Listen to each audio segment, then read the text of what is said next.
Hiya everyone, I hope you're all doing well. I'm really sorry I didn't upload last week. I had a big thing about what to upload. I just couldn't decide on a case, and then this case I found about 2 days before my upload was due, and there just wasn't enough time to get all the research into it that I needed. In a few cases time I'll probably talk about why I had this ongoing kind of argument in my own head over what to post. That will all become clear in a few cases time. So I found out about this case about a month ago and I was just so shocked. For me, all of these cases intrigue me because it is just not something I would ever think of doing, but this case especially, I could just never imagine the mindset you would have to be in to do something like this boy did. So I'm also not by my fireplace anymore, which I have been since I started doing true crime videos. I figured out it was a lot more practical to put a little studio in my workroom, and this way I can't really be disturbed. I can just kind of lock myself away and I'm not smack bang in the middle of the house having everyone walk in and out constantly to go to the kitchen.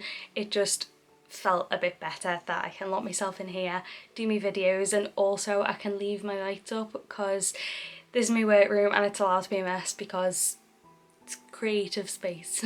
For this case as well, I'll be putting a trigger warning or two in because it does talk about eating disorders, and I know that I have some viewers who have eating disorders or have had them in the past, so it's not vital information for this case, but it just helps a better understanding if I go into a little bit of detail about it.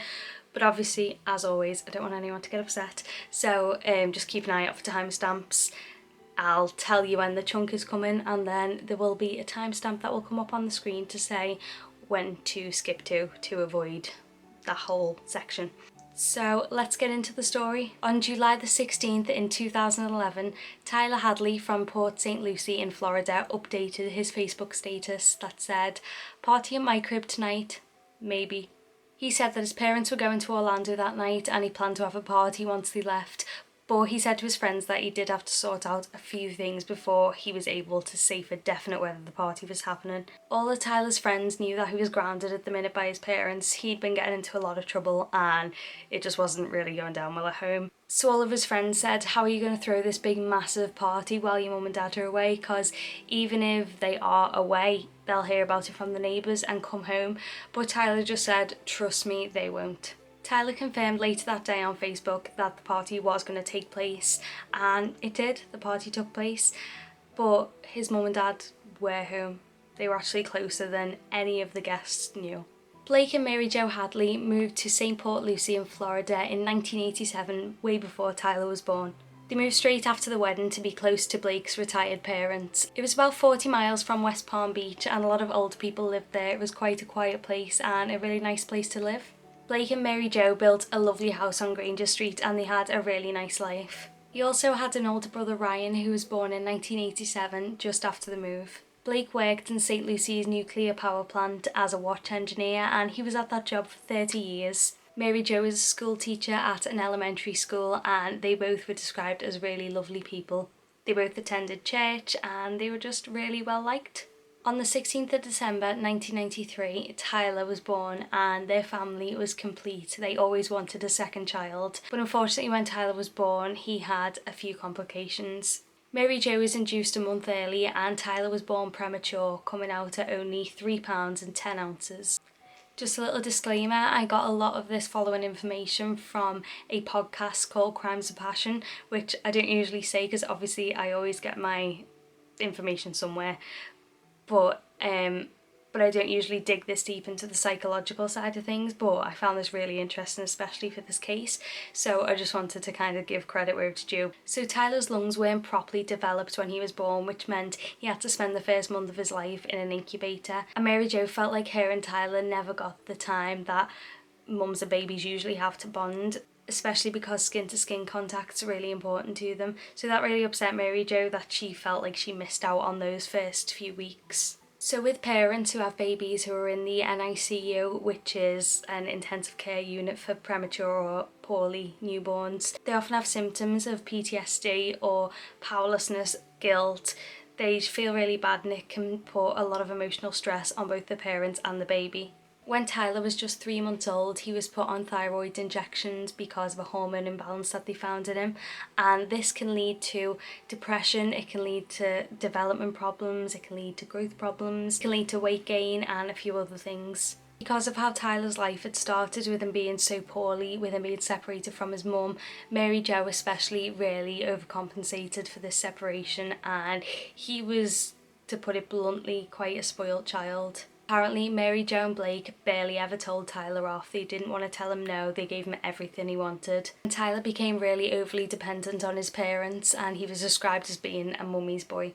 Tyler showed signs of depression and body image issues just from the age of 3. He'd always call himself ugly and stupid, and even though his mum and dad would say, you know, you're not ugly, you're not stupid, we think you're great, he just wouldn't accept it. And depressed children, even from the age Tyler was, they can show a lot of the same symptoms as adults can who are depressed. They can be withdrawn, they can lack energy and motivation, and unfortunately they can be led to suicidal thoughts. But with children, they don't understand the finality of it, so sometimes it can be really dangerous because they don't understand what their actions can do and that it is irreversible. Tyler started school and he attended the school that Mary Jo taught at. He was described as being really sharp with a good sense of humour, and he always got good grades, and Mary Jo would always check in on him to see how he was learning. His education was coming on absolutely fine, but he was having a lot of trouble making friends, and he didn't make any friends. When Tyler was 9, he made his first proper friend called Michael, and him and Michael would ride their bikes together and play Pokemon. That was their favourite things to do. Shortly after they became friends, Michael unfortunately saw the suicidal side of Tyler. He went to meet Tyler at one of the spots they'd always meet up at, and Tyler was climbing up a tree and he had a bungee cord around his neck and was threatening to kill himself. Michael didn't really know what to do with this. I think if something happened like this when I was 10, I wouldn't really understand it. So Michael didn't know what to do, but he did say to Tyler, if you try and do anything, I will stop you. And Tyler just stopped, looked at him for a second, took the bungee rope off, and then just started cackling, and the two of them just played like nothing had ever happened. Michael didn't share this to anyone. He thought it was a bit strange, but he didn't tell any adults. So no adults really knew about this side of Tyler. But Tyler's issues were still getting worse as he was getting older. He was complaining about his height constantly to his mum and dad, so his mum wanted to put him on some treatment. He was complaining about his height a lot to his mum and dad, so his mum wanted to put him on human growth hormone, which is pretty controversial. Kids who are put on this treatment can become depressed and withdrawn over time, and because Tyler was already showing signs of this, doctors didn't really want to put him on it. But Mary Jo was really worried that Tyler would get bullied for his height if he wasn't as tall as everyone else, so she paid $3,000 I think a month for this treatment, and Tyler got the treatment. But unfortunately, along with that, he was on antidepressants as well by the age of 10. So even though Tyler had Michael, he didn't really have many other friends in school when he was growing up. They said he was quiet and going on non-verbal really. He didn't really say or do much in school, but he did have really random outbursts, and one person actually describes him as mooing like a cow in the middle of class. But sometimes that can just be kids being weird. I feel like kids do the strangest things. But this was an ongoing thing. He would constantly have just random outbursts and kind of demand attention to himself. But his neighbours described him as being a happy and polite kid. He was always really nice to them. He'd look after houses for them. Tyler never wanted to sleep before his dad got back from work, and when he did get back they'd play basketball in the front yard for hours on end, and the neighbours could always hear them all splashing and laughing in the outdoor pool. In 2006, when Tyler was 13, a friend of the family's, Mel, was out with them all, and she was really uncomfortable with Tyler's behaviour. When they were all together, Tyler kept asking Mary Jo if she hated him and wanted him dead, and just kept saying really strange things like that. So Mel stopped her son seeing the family. She just thought it was a really strange thing for a kid that young to be saying. Just a little warning, I'm going to be talking about some eating disorder things, so I'll put a timestamp on the screen now and give it a few seconds so you can skip if you don't want to listen to the next bit. So Tyler was showing a lot of signs of bulimia. He was getting really thin, he was losing weight, and he'd eat a whole pizza to himself. His brother said he'd hear him going into the bathroom, turning the shower on, he'd hear him throwing up a lot, and then he'd be asking for something else. All of his issues that he had with his body were getting a lot worse. Tyler started smoking and selling weed. Dee Dee Maynard stopped his son from seeing Tyler after she saw them smoking weed in the River Park Wildlife Reserve, but she told Mary Jo, and Mary Jo just completely denied it, saying, "My son doesn't smoke, he wouldn't do that." 2 weeks later, Tyler set the wildlife reserve on fire by setting fire to an abandoned couch by throwing gasoline all over it and then lighting it up. Even though Tyler and the other kids there weren't punished by the police, Mary Jo did give Tyler an 11 p.m. curfew, and he had to tell them who he was with and where he was going at all times, which I feel like it's not really a punishment. I have always done that with my parents. I mean, I'm saying that now, obviously I don't know. I always told my mum and dad where I was going and who with, never found anything wrong with it, so I don't get why that's a punishment. I feel like that is the default. Does that make sense? Tyler started stealing from his mum and dad. He'd take money out of purses and wallets, and he'd even take their debit cards and go out and withdraw loads of money. And he got to the point where Mary Jo and Blake actually said to family, "Don't bring your purses in, Tyler's going through a weird thing," leaves them in the car. They couldn't bring their belongings into the house because their son was getting that bad. His parents bought phones to track him. They put a tracker on his phone so they'd know where he was, and he would answer their calls really quietly saying, "I'm in class, like, what's up?" But he wouldn't be in class at all. He went to some classes and then left, in the middle of them, or went to one and then left for the day. He was skipping school quite a lot. And as he got older, unfortunately, it only got worse. Tyler really wanted a car, and Mary Jo and Blake just absolutely refused. They wouldn't buy him a car because of all the trouble he was getting in. But because they wouldn't buy him something, his behaviour just got worse until they did. They thought maybe if they gave him what he wanted, he would calm down, he'd be happy, and he was happy for a bit, but only for a bit. He got into fights over drugs and his car was smashed, but again, Mary Jo defended him and said that he was being bullied and the bullies smashed his car up on him. Mary Jo never wanted to talk about Tyler's problems. She was having a really hard time accepting it, and a lot is said about Mary Jo, but I'm assuming Blake felt the same. Eventually they were able to get Tyler some help at a mental health facility which was covered under Blake's insurance, and he would go for 3 hours a day, 3 times a week. Mary Jo told the friend Mel eventually about Tyler's counselling, and Mel asked, what she thought he would do, and she just said, "I'm really worried that he might hurt himself one day." On April the 10th, when he was 17, he got into a fight at a friend's house and was charged with aggravated battery. Because he'd been in trouble so much with the law for a burglary, arson, he was a known drug taker and underage drinker, he was actually sent to prison for a week.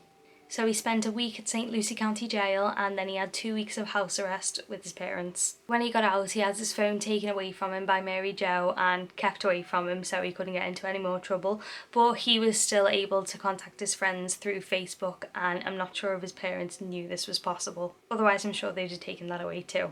He told his friend Isadora that he was contemplating suicide and that he wanted to die. He also said he drinks so much now because it fills the emptiness inside of him and that all his smiles are fake. Tyler was round at a friend's house smoking weed when he just randomly blurted out that he wanted to kill his parents. And no one took him seriously because they'd always joke about shocking things and kind of try and outdo each other. So no one thought that he was actually feeling this. They just thought it was something stupid that Tyler was saying. So clearly Tyler didn't have the best relationship with his mum and dad, but he did have a really good relationship with his brother Ryan. But Ryan had moved to North Carolina, so he wasn't around much anymore. But when he was around, they had a really good relationship. They would go out together or they'd just sit around and watch Family Guy. 2 weeks before Tyler's party, he said again, "I'm gonna kill my parents and have a big party afterwards." And his reason was that no one had done that before. 2 weeks before the party, Tyler was telling friends that his mum had once again taken away his phone and that he wanted to kill her and his dad. Meanwhile, Mary Jo was telling her friends that Tyler seemed to be over the hurdle and he was doing really, really well in himself. His behaviour was really, really good, and he even went on a trip with the family, and he hadn't really been close to his extended family for a while. He didn't really have much to do with them, he never hugged them, and he agreed to go on this trip. His dad Blake went with his brother and his sister and their kids, so it was like aunties, uncles and cousins. Even though his overall behaviour was good, he did do some strange things on this trip. He apparently drew his cabin engulfed in flames. They went on a hike and they all had walking sticks, and he started hitting things, saying he was hitting spiders, and he had to be told to stop it. This is someone who's 17, not a child. And he also said randomly that the Menendez brothers were his heroes, and they were brothers who killed their parents. But when he came back from the trip, he said he had a really great time. So the night of July the 15th came round of 2011, and this was the night before Tyler was planning to have his massive party. Tyler went into his parents' room and he stood at the end of the bed with a pair of hedge trimmers, just watching them sleep. July the 16th came around, and it was the day that Tyler had been telling all of his friends for weeks he was going to have this big party, but his friends didn't really believe him. Tyler had never been able to hold a party before. His parents were relatively strict, especially with parties, but because I think they knew by this point what Tyler was like, they didn't want anything to do with that in their house. On the morning of the day of the party, Tyler spoke to his friend Matt online. Matt asked, "Did you do it?" Tyler said, "No, but I'm gonna." Matt: "Bet?"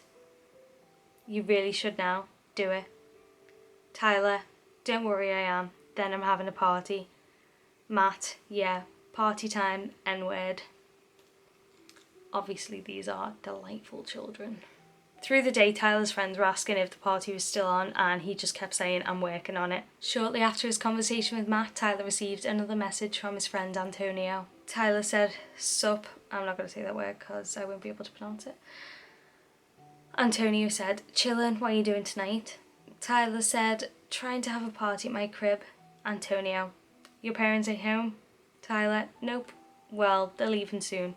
Mary Jo and Blake went to the farmer's market and then a dress shop. It seemed to be a really normal day, and Tyler's friend Daniel actually went round to visit him as well.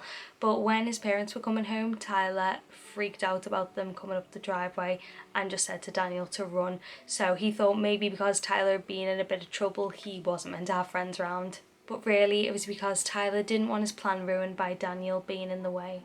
Tyler had posted on Facebook that evening that his party was going ahead, and he told everyone to hit him up and to come. And it was a warm summer's evening. There wasn't anything really going on. As I said earlier, this place was really catered towards old people.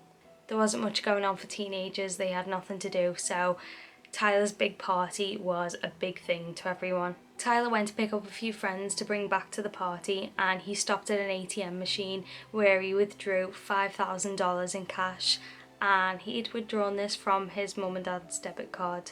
He said to them something crazy is going to come out this week, and they kept asking him what, but he wouldn't tell them. So as the news of Tyler's party got round, as I said, it was a very quiet town, so everyone came. Even people Tyler didn't know. Apparently 60 odd people were in the house at once. And there was only one rule at the party, that no one was allowed in the master bedroom. There were kids going around selling drugs to each other and smoking weed, and Tyler was on ecstasy through this party. He was described as being quite friendly and hospitable to everyone during the party. He seemed to be having a really good time, but he was a little bit anxious, but a lot of people put this down to the fact that he was on drugs. And Tyler had another tiny little rule that didn't last very long. He said, "I don't want anyone smoking inside the house. This is my parents' house." Then straight away pretty much said, "Or just stay in the house. I don't care." This party very quickly started to become a little bit out of control, but Tyler really didn't care. There were kids running everywhere. They were playing beer pong on the dining table. They were putting cigarettes out on the carpet and the walls. They were smashing bottles in the living room and then just laughing about it. They were scrounging all the cupboards for food and making food on the oven, leaving all the dirty plates everywhere, taking pictures off the walls. They were just trashing this house, but Tyler just was not bothered.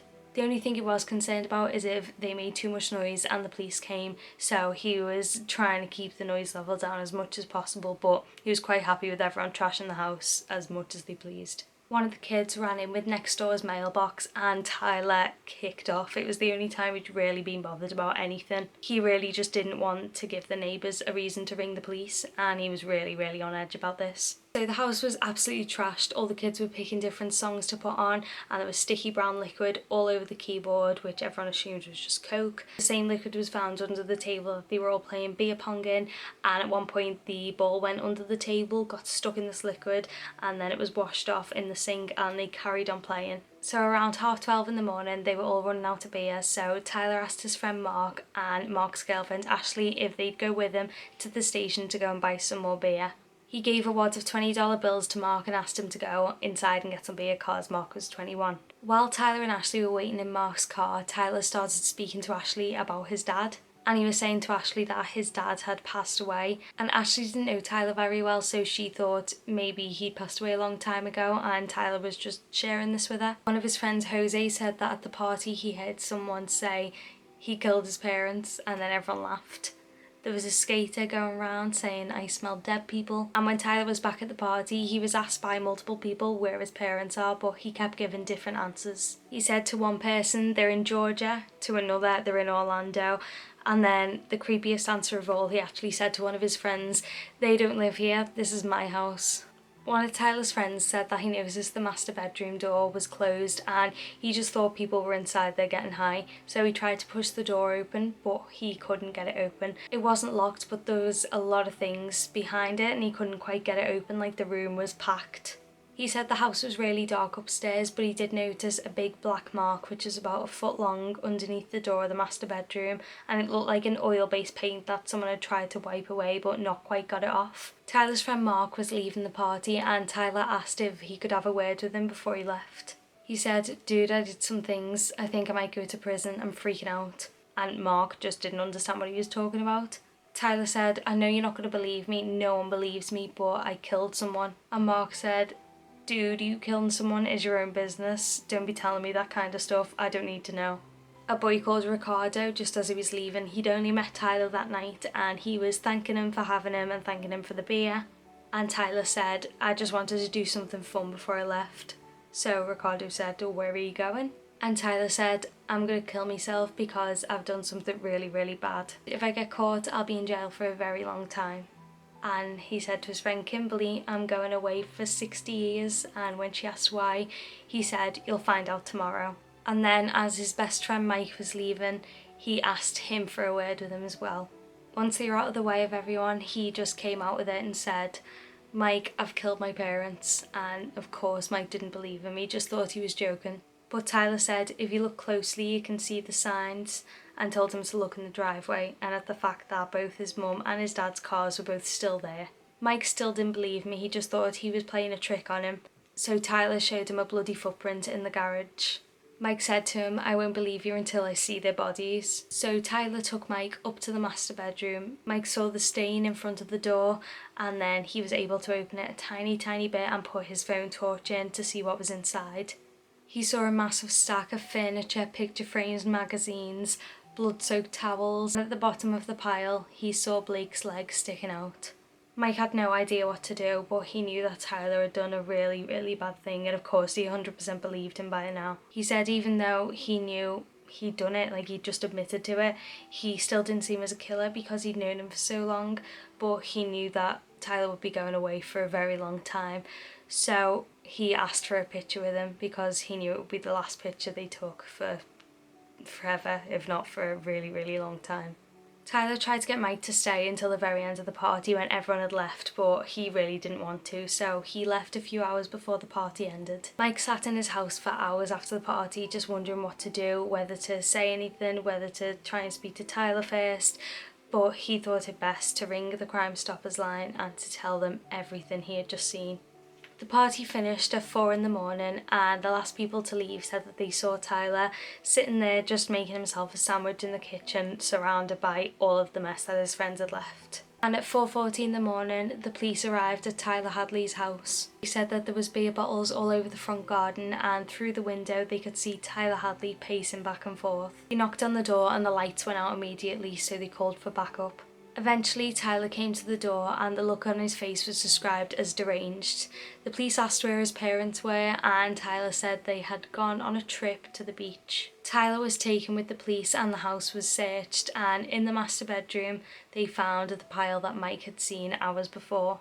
There was food, furniture, magazines, a calendar, picture frames, just all kinds of stuff, and underneath were the bodies of Mary Jo and Blake. The black Labrador was also locked in the bathroom, scratching trying to get out. And this is so sad, but it's said that the dog never recovered from the shock of this all happening and it spent the rest of its life traumatised. So meanwhile, Ryan, Tyler's brother, who was living in North Carolina, had been told by neighbours that their house was surrounded by police cars.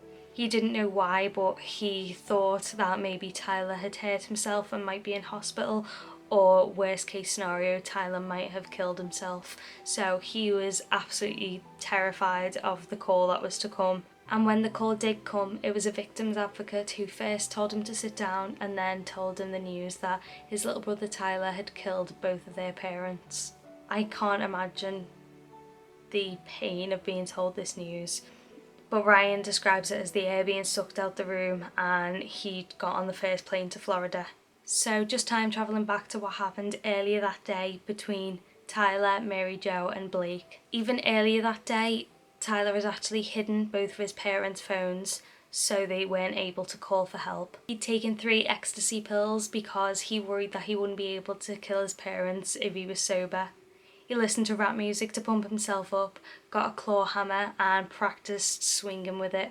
Mary Jo was sat at the computer, and just like the night before, Tyler stood behind her and just watched. About 5 minutes passed until he finally swung the hammer down on his mum. She just said, "Why, Tyler?"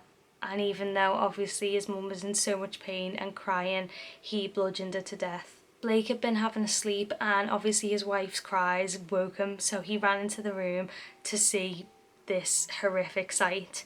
Obviously he was extremely shocked, and him and Tyler locked eyes until Tyler went after him with the hammer. Blake was a really big guy, but I think the shock would have just froze him, and Tyler was able to attack him the same way as he had attacked his mum. His dad was trying to get away and running out the room, but Tyler just kept running after him, and Blake was asking why, the same as his mum, and all Tyler could say was why the not, and he bludgeoned his dad to death just as he'd done with his mum. Tyler said once he'd killed his parents, he wrapped towels around their heads and dragged them into their bedroom. They were side by side and face down with the hammer between them. It took 3 hours to clean up everything, which was a lot longer than Tyler was expecting, which is why there was such a gap between his Facebook posts saying the party might happen to the party is happening. He threw everything he thought that could be used as evidence into this room, and he buried his mum and dad's bodies beneath a pile of broken dishes, shattered glass, bloody towels and pillowcases, books, a coffee table, a mop,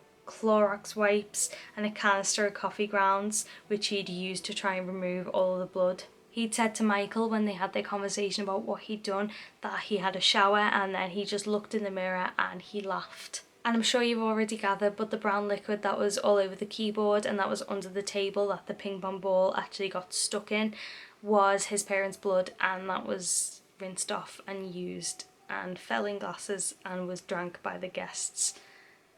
Tyler's brother Ryan was left to deal with everything. He did plan a really lovely service for his mum and dad, and because of how much the story had travelled, thousands of people turned up. But Ryan was obviously just such a wreck at this point. He was constantly crying, constantly shaking. You just can't believe the position that he was in.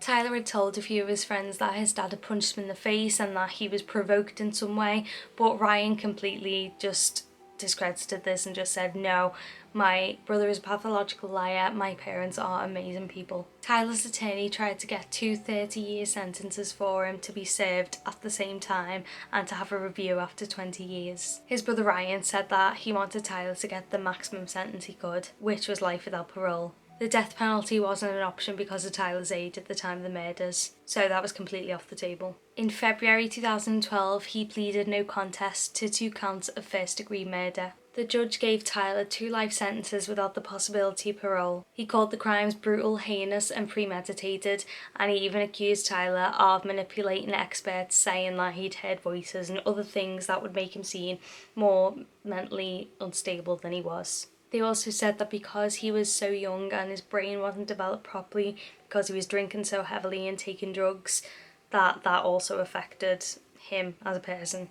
They found evidence in the house that Tyler was on medication for his depression. So because of this, there was some sympathy from people for Tyler. They thought that this boy wasn't getting enough help for his mental illness, and maybe this is why he'd done it. In jail, I've only found 1 report that Tyler actually has remorse for what he did. He did send letters to his brother saying that he loved everyone and he was really sorry for everything. As Tyler was still classed as a minor, Ryan, his older brother, became his guardian just automatically, and Ryan obviously really didn't want this. He was so angry at Tyler for what he'd done, so he was able to sign over the guardianship to a cousin, and thankfully he was able to block Tyler from getting any kind of inheritance from the parents. When Ryan went to visit Tyler at the jail, Ryan went off.